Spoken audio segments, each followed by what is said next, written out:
Very often in our professional lives or in our studies, we need to make a presentation. Now, many people are very nervous when it comes to making a presentation. You're going to stand in front of people, you're going to talk, and they forget what to say.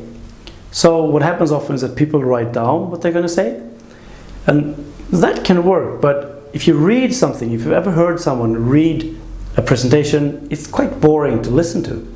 It becomes quite stiff, like they have to read everything they say, and you don't want that.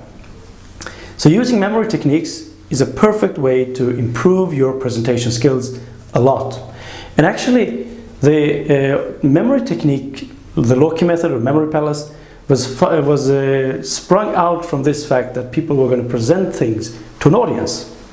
It's the old Greeks, when they presented their epos, they were talking for hours, and what they did was they put images on a journey, so that then they went to that Loki position and they knew, okay, now I'm going to talk about this, and then to the next, etc., etc.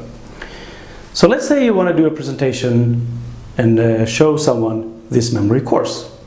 So what do? Well, the first thing was to have a good mindset.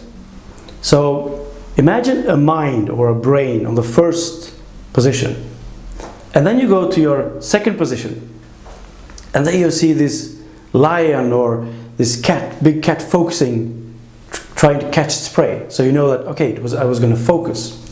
On the third position, you see a chain. Maybe it's chained around you, and then you know, the chain, the link method, I was going to link pieces of information together.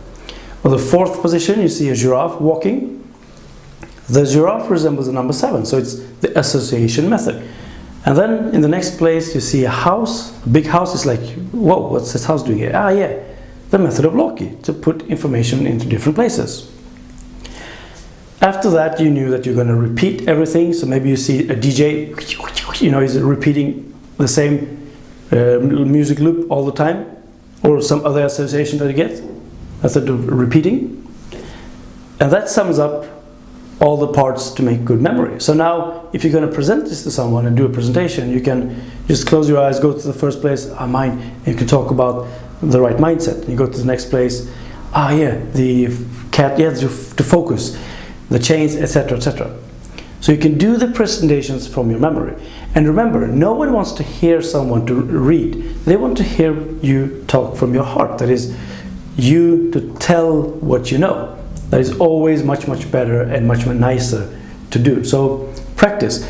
And remember that if you put the presentation in your memory, the slides, what you can do is when you walk to school or when you sit before you're going to do your presentation, you can close your eyes and go through the images, and then you know exactly what you're going to say at each step. So that reduces a lot of stress. You don't need to be afraid of having forgot anything.